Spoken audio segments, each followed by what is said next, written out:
Relax bro. Okay, kembali kita dalam podcast episod ke-44 Podcast Relax Bro. Jangan lupa follow kami, komen, share dan like semua konten dan juga video-video kami di YouTube, Facebook, Instagram, TikTok, Spotify demi kelestarian podcast. Saya tak apa, dok tak sebut, saya sebut lah. Anyway, ni satu topik yang saya rasa bukan tempat saya lah untuk bincang. Saya lebih kepada moderator untuk sesi topik ini. Topik ni berkaitan dengan apa yang sentiasa kita nampak Dr. Fatul Bari, keupayaan Dr. Fatul Bari membincangkan, menasihati dan mengupas, iaitu topik berkenaan dengan RUU Mufti Wilayah Persekutuan 2024. Ni RUU ni dia saya kata dok, it's a very sensational topic. Sebab RUU ni akan melalui bacaan kedua dan bacaan ketiga dalam sidang parlimen kali ini. Dia telah pun melepasi kabinet, maksudnya kabinet dah approve. Tapi saya perhati Menteri Agama kita jadi langsi ya. Dia bulldoze je. Dia bulldoze satu, lepas tu tak adalah nampak dia macam, dia bukanlah, saya cakap dia very cunning very Cakap dia orang kata licik. Bijak. Tapi yalah, berkenaan RUU ni ada banyak isu yang telah dibincangkan. Ada yang mengatakan bahawa ia akan memberi kekebalan kepada mufti, ia akan memberi polemik dalam hubungan orang Islam juga dan orang bukan Islam. Dia akan memberi kata banyak isu-isu lah yang saya rasa benda ni biar Dr. Fatul Bari lah cerita. Saya pun bukan bijak. Mungkin kalau saya nak interject, saya interject lah sikit. Cuma saya tak berapa selesa lah dengan RUU ni sebenarnya. Sebab satu, it seems that dia tak cukup engagement dengan pemegang-pemegang taruh, terutamanya umat Islam negara. Dia tak cukup engagement. Saya benda polisi macam ni yang saya paling pantang pantang saya lah bila cerita pasal polisi ni, bila tak cukup engagement. Sebab polisi ni kita nak pakai untuk negara, nak pakai untuk negeri. Bila tak ada engagement, rakyat tak boleh nak bagi pandangan. Golongan-golongan pemegang taruh tak boleh bagi pandangan. Ilmuwan-ilmuwan tak boleh bagi pandangan. Dr. Fatul Bari kita pun dia tak boleh bagi pandangan. Tak cun lah. Polisi tu tak cun. Maksudnya polisi tu half-baked. Bagi saya, polisi ataupun rang undang-undang yang dibawa oleh Menteri Agama ni, dia half-baked. Kan? Bukan nak cakap kena engage Dr. Fatul Bari. Saya tak engage lah. Saya pun tak pandai benda-benda macam ni kan. Tapi you must engage people lah. Barulah dia boleh bawa rang undang-undang ni kan. Dan kabinet pun kelakar juga. Macam mana dia boleh bagi approval? Kan? Mesti soalan yang patut ditanya dalam kabinet ialah, how many engagement have you done? Siapa yang you dah engage? Kan? Dan you buat matrix, priority matrix. Ini kita di Relax Bro ni masih boleh menjalankan konsultasi untuk membuat polisi. Boleh dok kita buat konsultasi buat polisi ya. Kita bagi advice pada kerajaan kan, kementerian-kementerian yang mana tak tahu buat polisi tu, kita bagilah konsultasi Relax Bro. Okay. Jadi dok, apa pendapat dok pasal isu orang undang-undang ni dok? Okay, terima kasih Agil. Isu RUU Mufti Wilayah ni saya tak kata kita tolak semua, tak. Dan saya tak menafikan ada kebaikan dia. Tapi yang menjadi kebimbangan besar saya adalah apabila salah satu perkara besar dalam tu yang kita nak adakan pindaan, saya lebih setuju kepada pindaan, iaitu berkenaan dengan takrifan Ahli Sunnah wal Jamaah. Kerana telah dalam yang terbaru yang bakal dibentangkan ini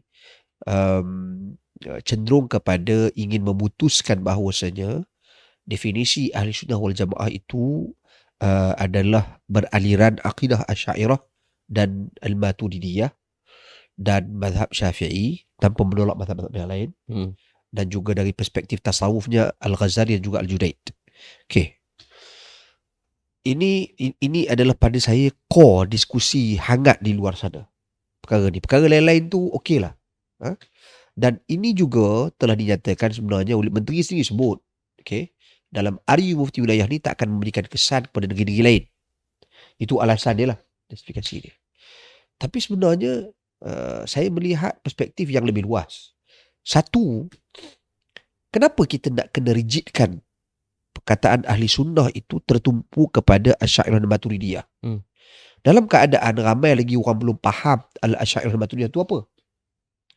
Kalau saya tanya topik-topik perbincangan tentang Al-Asy'ariyah dan Maturidiyah ni soal sifat khabariyah, sifat fi'liyah, zatiyah, apa lagi berkenaan dengan isu azali, berkenaan dengan isu qidam, berkenaan dengan isu jisim Allah, berkenaan dengan isu evolusi sifat daripada 7 sampai ke sifat 20. You tahu benda tu? Tak. Tak tahu. Tapi ini perkara-perkara kita akan membuka satu wacana perbincangan yang pada saya serius tu nanti. Orang akan keliru banyak benda ni. So jadi itu perkara-perkara paling pokok pada saya. Perkara yang kedua yang perlu kita ketahui adalah perkara ini dia akan memberikan kesan kepada pentadbiran. Sebagai contoh, baru-baru ni Menteri Agama sendiri ketika mana Syekh Mahir Al-Mu'ayqili, imam besar Masjidil Haram, datang ke Malaysia. Berucap di Masjid Shah Alam. Beliau berakidah apa? Beliau bukan berakidah Asy'ariyah dan Maturidiyah. Bukan. Dan beliau bukan berpegang dengan aliran mazhab tasawuf Al-Junaid dan juga Al-Ghazali. Bukan. Ia beliau menerima mazhab Syafi'i dan mazhab yang lain. Tetapi dua tadi bukan. Macam mana dia boleh terima tauliah special? Okey, ini argument dia. Tu di Selangor pula tu Shah Alam bercakap. Kemudian di wilayah persekutuan, macam mana boleh terima menteri sendiri melayan beliau? So ini perkara-perkara saya katakan polemik, menimbulkan kecelaruan pemikiran. Dalam keadaan orang tak faham pun apa itu Asy'ariyah dan Maturidiyah. Bahkan sebahagian daripada ulama Al-Asy'ariyah dan Maturidiyah bertegas tau. Kalau siapa-siapa yang tak faham akidah Asy'ariyah dan Maturidiyah tanpa dalil boleh membawa kepada kekafiran. Sebahagian ulama Asy'ariyah. Kita boleh quote benda tu. Banyak. So jadi menghadkan benda ni menunjukkan bahawasanya ada gerakan-gerakan tertentu yang membawa aliran-aliran tertentu. Walhal cantik dah ahli sunnah wal jamaah secara umum. Mazhab salaf ahli sunnah wal jamaah, mazhab Asy'ariyah ahli sunnah wal jamaah terpulang. Kemudian praktisnya tu terpulanglah kepada enforcement, terpulanglah kepada mufti, kepada pemerintah tauliah tu nak buat macam mana, nak define lagi detail based on apa yang dia orang nak ambil tindakan dan sebagainya, terpulang. Tapi biarlah ia kekal umum sebab ini akta. Dia akan memberikan kesan. Contoh, orang balik daripada Universiti Islam Madinah, Saudi contohnya. Universiti Islam di Saudi, Universiti Islam di Kuwait, Universiti Islam di Qatar, di Sharjah, di UAE. Yang mana aliran pengajian mereka dalam bab akidah ni, mereka mengangkat aliran salaf sebagai aliran ahli sunnah wal jamaah yang mengaji tauhid 3 atau tauhid 3 tu apa? Tak. Pun tak tahu. Saya pun tak tahu.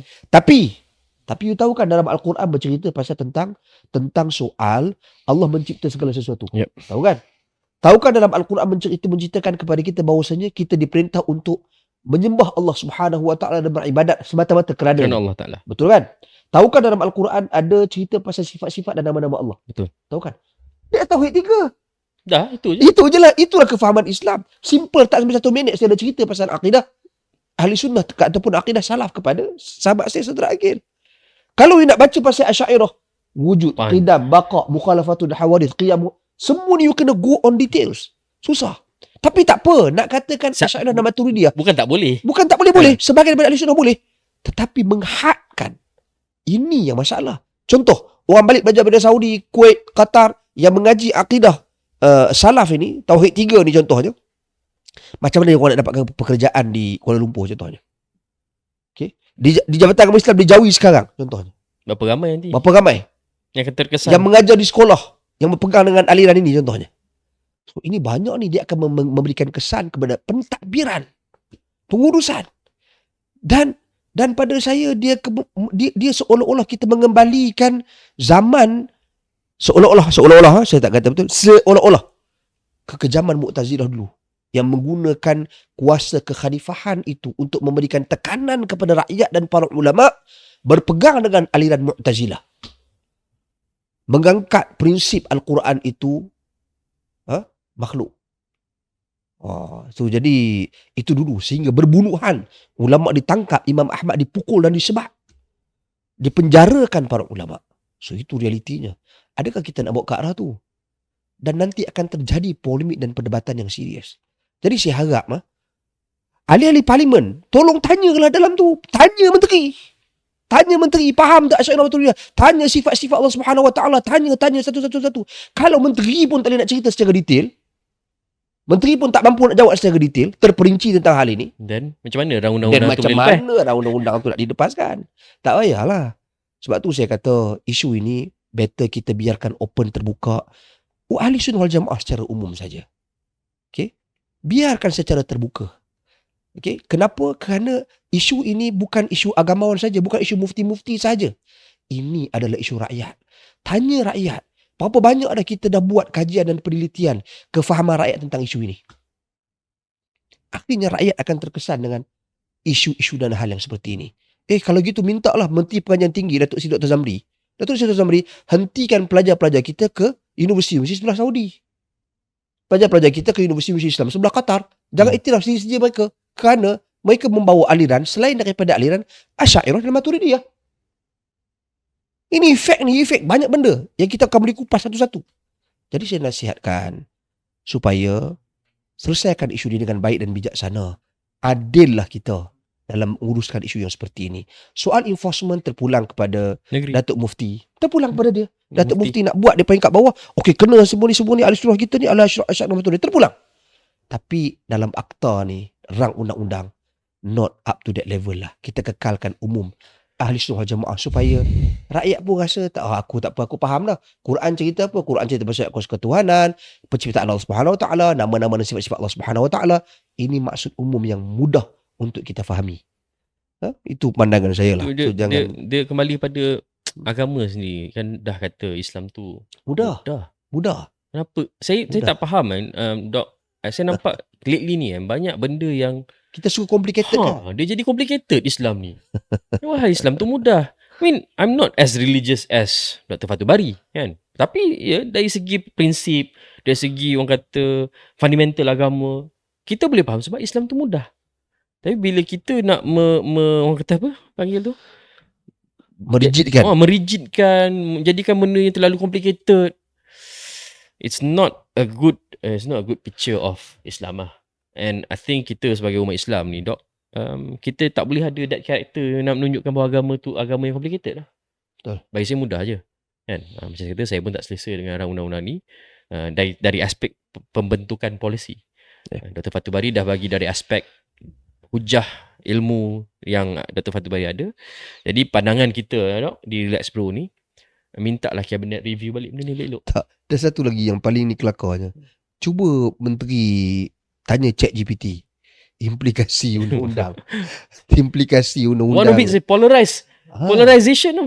Kemudian kebimbangan dari sudut akan bertembung dengan pengurusan dan pentadbiran juga, dan politik, dan juga ia akan mengakibatkan polemik dialog antara rakyat di bawah ni yang tak akan berkesudahan.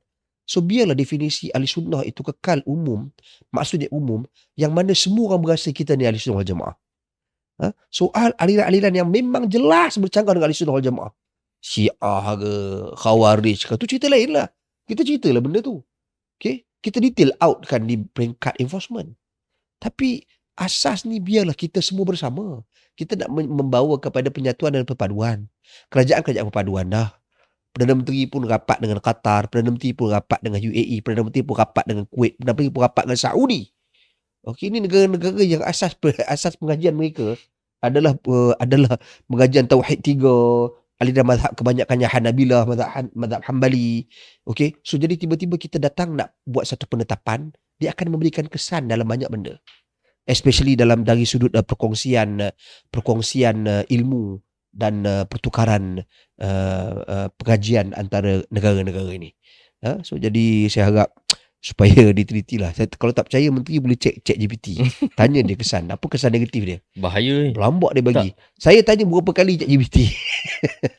Walaupun kita boleh jawab. Tapi saya saja nak tanya. Ada kawan-kawan pun hantar kat saya forward yang cek GPT jawab. So kalau cek GPT pun yang pada saya dia telah mengumpulkan banyak informasi-informasi dan dirumuskan. Saya rasa menteri pun kena buat kajian lebih sikit. Janganlah terlalu terikut-ikut sangat dengan pertembungan antara aliran. Jangan masuk bab tu. Menteri sepatutnya menteri untuk semua, bukan menteri untuk wilayah persekutuan semata-mata. Menteri agama ni menteri untuk satu Tak, Satu apa? negara. Cakap tadi suruh pakai ChatGPT, yang takut lagi PMX tukar Menteri Agama pakai GPT.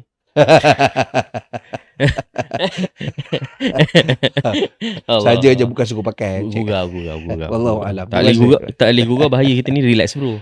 Okay, kita akan kembali dalam topik yang terakhir. Kembali selepas ini.